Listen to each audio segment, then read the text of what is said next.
ఇవాళ ఇన్ని మాట్లాడుతున్న కేటీఆర్ జన్వాడలో నీకున్న ఫామ్ హౌస్ అక్రమ నిర్మాణం కాదా, అది కూలగొట్టాలనా వద్దా నువ్వు చెప్పు. హరీష్ రావు అజీజ్ నగర్లో నీకున్న ఫామ్ హౌస్ అక్రమమా కాదా, దాన్ని కూలగొట్టాలనా వద్దా చెప్పు. సబితమ్మ నీ ముగ్గురు కొడుకుల పేర్ల మీద 3 ఫామ్ హౌసులు కట్టినావు కదా, నువ్వు సబితమ్మ లేక పేద అరుపులు అరవకమ్మా, నీకున్న ఫామ్ హౌసులు కూడా లెక్కలు ఉన్నాయి, కూలగొట్టాలనా లేదా సబితమ్మ నువ్వు సలహా చెప్పు. మీకు వెనకంగా ఉన్న కేవీపీ రామచంద్రరావులై కూలగొట్టాలనా వద్దా చెప్పు. ఇవాళ అక్రమంగా ఫామ్ హౌసులు నిర్మించుకొని మీ ఫామ్ హౌసుల మీద ఎక్కడైతే తొలగింపు ఏటు పడుతుందో మీ ఫామ్ హౌసులు కూలుతాయని చెప్పి ఇవాళ పేదలను రక్షణ కవచంగా పెట్టుకొని ఇవాళ మీరు నాటకాలు ఆడుతున్నారు. నల్ల చెరువులో ప్లాట్లు వేసి అక్రమంగా అమ్మినోడు మీ పార్టీోడు కాదా, మూసి నది ఒడ్డున ప్లాట్లు వేసి పేదలకు 10 లక్షలకు 100 గజాలు అమ్మింది మీ సన్నాసులు టీఆర్ఎస్ నాయకులు కాదా. ఇవాళ 100 గజాలు 10 లక్షలకు నల్ల చెరువులో సున్నం చెరువులో ఇవాళ మూసి నది ఒడ్డున మీరు ప్లాట్లు చేసి అమ్మి ఇవాళ ప్రభుత్వ భూమి అని తేలంగానే వాళ్ళు ఎక్కడ మిమ్మల్ని చొక్కా పట్టుకొని మా పైసలు మాకు వాపసు చేయమని అడుగుతారో అని చెప్పి ముందే పార్టీ కార్యకర్తల్ని ఉసిగొల్పి ఈరోజు ఈ ధర్నాలకు దీక్షలకు తిరుగుతున్నారు. ఇవాళ మూసీలో వచ్చిన వరదలు తెలంగాణ రాష్ట్రాన్ని హైదరాబాద్ నగరాన్ని ముంచేస్తలేవా, మరి వాటికి పరిష్కారం ఎట్లా నాకు తెలియదా. ఇవాళ కొంతమంది పేదలు ఇండ్లు తీస్తే వాళ్ళకి దుఃఖం ఉంటుంది, వాళ్ళకి బాధ ఉంటుంది, వాళ్ళు కొంత ఆవేశంగా మాట్లాడతారని నాకు తెలియదా. రాజకీయంగా లాభమో నష్టమో ఉంటుందో నేను అంచనా వేయలేనా. 20 ఏళ్ళు ప్రజాక్షేత్రంలో ఉన్నోని, ప్రజలలో తిరిగినోని, పేద ప్రజల కష్టమేందో తెలియకుండానే తెలంగాణ రాష్ట్రానికి ముఖ్యమంత్రి అయినా. కానీ నగరాన్ని కాపాడుకునే బాధ్యత మన మీద లేదా మీరు ఆలోచన చేయండి. ఇవాళ హైదరాబాద్ నగరానికి తాగునీరుని అందించిన ఉస్మాన్ సాగర్, హిమాయత్ సాగర్లో బల్చినోళ్ళు బల్చి కొట్టుకుంటున్నోళ్ళు ఫామ్ హౌసులు కట్టుకొని వాళ్ళ డ్రైనేజ్ తీసుకెళ్లి ఆ గండిపేటలో హిమాయత్ సాగర్, ఉస్మాన్ సాగర్లో కలిపితే వాళ్ళ డ్రైనేజ్ నీళ్లు హైదరాబాద్ నగరం తాగాలనంట. ఈ నా కొడుకులు చెప్తున్న భాష గది. ఇవాళ ఆ ఫామ్ హౌస్ చుట్టూతో కట్టుకున్న ఇల్లు ఇవ్వనివి కేటీఆర్కు లేదా, హరీష్కు లేదా, కేవీపీ రామచంద్రరావుకు లేవా చుట్టూతా. మీరు కట్టుకున్న ఇండ్ల డ్రైనేజ్ హైదరాబాదు ప్రజలు తాగునీళ్ళ కలిపి మా ఇల్లు కూలగొట్టొద్దు కాబట్టి ముసుగు దొడకడానికి మూసీ కావాల్సి వచ్చిందా మీకు. మూసీని అడ్డం పెట్టుకొని ఎంతకాలం బతుకుతారా మీరు, ఎంతకాలం తప్పించుకుంటారు. వారం రోజులు, 10 రోజులు, 15 రోజులు, నెల రోజులు అయినా వదల మీ భర్త మీరు అనుకుంటూనే ఒక్కనొక్కని చింతపండు చేస్తా. మూసి పేదలకు ఏం చేద్దామో చెప్పండి. ప్రతి పేదవాడికి మంచి కాలనీలు చేసి ఇల్లు కట్టిద్దాం చెప్పండి. ప్రభుత్వం దగ్గర భూములు లేవా, ప్రభుత్వం ఏమైనా గొడ్డుపోయిందా. జవహర్ నగర్లో 1000 ఎకరాలు ఉంది ప్రభుత్వాన్ని. మూసీలు ఉన్న పేదవాళ్ళందరికీ తలా 150 గజాలు చేసి ఇచ్చి ఇందిరమ్మ ఇల్లు కట్టిద్దాం. రాండి సన్నాసులారా, ముందుకు రాండి, పేదోళ్ళు కట్టిద్దాం. ఎవరైతే నమ్మి మోసపోయి కట్టుకున్నారో వాళ్ళ ఇల్లు కట్టడానికి ఎంతైందో నష్టపరిహారం ఇద్దాం, ప్రభుత్వం ఖజానా నుంచి పంచుదాం. రాండి, అందరం కూర్చొని పంచుదాం ఒకటే వేదిక మీద.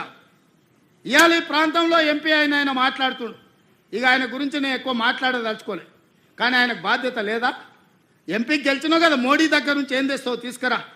గుజరాత్లో అహ్మదాబాద్లో సబర్మతి రివర్ ఫ్రంట్ నరేంద్ర మోడీ కట్టుకోవచ్చు అంట, కానీ నరేంద్ర మోడీకి ఊడిగం చేస్తాడంటేనే కానీ మూసీ రివర్ ఫ్రంట్ మాత్రం తెలంగాణలో కట్టొద్దంట. ఏం న్యాయమా ఇది. ఇక్కడ ఉన్న ప్రజలే కాదు, నువ్వు కూడా బతకనీకి వచ్చినోనివే. నువ్వు బతకనీకి వచ్చినావు, ఓట్లు వేపించుకున్నావు, ఎంపీ అయినావు. కానీ వాళ్ళు మాత్రం మూసీలు అదే మురికి కూపంలో ఉండాలనా. వాళ్ళందరినీ చక్కదిద్దాల్సిన బాధ్యత నీకు లేదా. ఏమన్నది శరణమ్మ, రైతు బంధు పడ్డదంటే పల్లె ఇంకెక్కడ ఇచ్చిండు అని కొయ్యాం. ఈ అమ్మక్క కూడా అన్నది. ఇవాళ ఇక్కడ ప్రజలు 2 నెలల నుంచి అన్నం తింటలేం, అన్నం పైన పట్టలేదు, కళ్ళల్లో నీళ్లు వస్తున్నాయి, గుండెపోటు వస్తుందేమో అని భయం అవుతుంది. కళ్ళు తెరవాలంటే నిద్ర లేచే వరకు ఏమైతామో అని చెప్పి భయపడుతున్నాము అని అంటున్నారు. ఇవాళ రేవంత్ రెడ్డి ఈడేదో గవర్నమెంట్ భూములు ఉన్నాయని వచ్చినా అంటున్నావు. మరి నువ్వు ఆ రోజు ఏం చెప్పినావు వరంగల్ డిక్లరేషన్లా?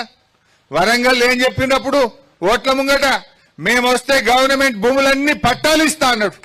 ఇప్పుడు పట్టాలు ఇస్తా అన్నాడు, గుంజుకుంటున్నాడు. ఇప్పుడు అంటే ఓడ దాటేదాకా ఓడమల్లప్ప, ఓడ దాటాక బోడమల్లప్ప. ఎలక్షన్ల ముంగటనేమో పట్టాలు ఇస్తా, మీకు కూడా పట్ట భూములు చేస్తా, గవర్నమెంట్ భూములు మీకు అన్ని హక్కులు ఇస్తా అని వరంగల్లో రాహుల్ గాంధీని తెచ్చి డిక్లరేషన్ చేసిండు. మరి ఆడున్నాడు రాహుల్ గాంధీ? రాహుల్ గాంధీ స్పందించును. ఆ రోజు నీతోనే చెప్పించిండు గవర్నమెంట్ భూములకు పట్టాలు ఇప్పిస్తా అని. నిన్ను నమ్మి ఓట్లేస్తే పట్టాలిచ్చుడు దేవుడు ఎరుగు, ఉన్న భూమి గుంజుకుంటున్నాడు, ఉన్న గోసి గుంజుకునే కాడికి తెచ్చాడు రేవంత్ రెడ్డి. మరి రేవంత్ రెడ్డికి మొట్టికాయలు వేస్తావా? రేవంత్ రెడ్డికి బుద్ధి చెప్తావా? సర్ది చెప్తావా? చెప్పు గాని మా పేదోళ్ళ భూముల తెరువు రావద్దు అని చెప్పి నేను ఈరోజు రాహుల్ గాంధీ గారిని డిమాండ్ చేస్తా ఉన్నా. యాన్నో ఢిల్లీలో కూర్చుండు కాదు రాహుల్ గాంధీ, ఓట్లప్పుడేమో గల్లీ గల్లీ తిరిగినావు, గద్దెనెక్కినాక ఢిల్లీలో పడ్డావు. రైతు బంధు వచ్చిందా చెల్లె? వచ్చినాదా రైతు బంధు ఎవరికన్నా ఊళ్ళే? కేసీఆర్ ఉండగా టైం మీద వస్తుండేనా లేదా? ఇప్పుడు వానకాలం ఇక దసరా పండుగ బతుకమ్మ పండుగ వచ్చింది కానీ ఇంకా రైతు బంధు వాళ్ళే. ఏమని ఊరిచ్చిండు? ఇగో ఇప్పుడైతే 10,000, మేమొస్తే 15,000 అన్నాడు. అన్నాడా లేదా? ఏమే 15 వచ్చినాయా 10 వచ్చినాయా? 15 రాపాయా 10 కూడా బాయ్. ఎక్కడ రేవంత్ రెడ్డి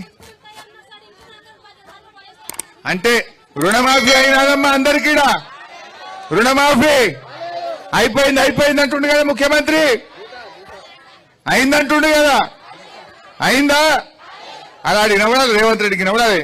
హైదరాబాద్ సెక్రటరియట్ లో కూర్చున్నాడు కదా, రుణమాఫీ అయినాదే మన ఊర్లో డప్పూర్లా, రుణమాఫీ అయినాదే, రైతు బంధు పడ్డాదే.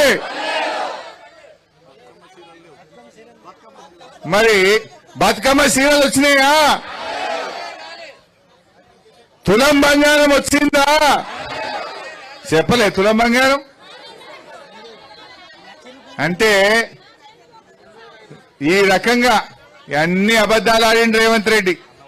నేను ఎట్లా ఉన్నదంటే ఈయన కథ, అన్న వస్త్రానికి పోతే ఉన్న వస్త్రం పోయిందట. మనమేదో ఆశపడితే మొదటికే ముంచే కాడికి తెచ్చిండు రేవంత్ రెడ్డి.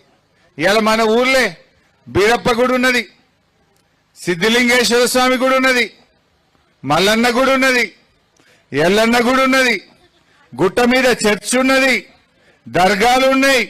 ఇవన్నీ కూడా పోతాయి కదా ఫార్మాసిటీలో. అంటే భూములు గుంజుకుంటాడట, దేవుళ్ళని కూడా గుంజుకుంటాడట. ఈ పుణ్యాత్ముడు దేవుని మీద ఒట్టు పెట్టిండు వెనకట. దేవుని మీద ఒట్టు పెట్టి 15 ఆగస్టు వరకు రుణమాఫీ చేస్తా అన్నాడు.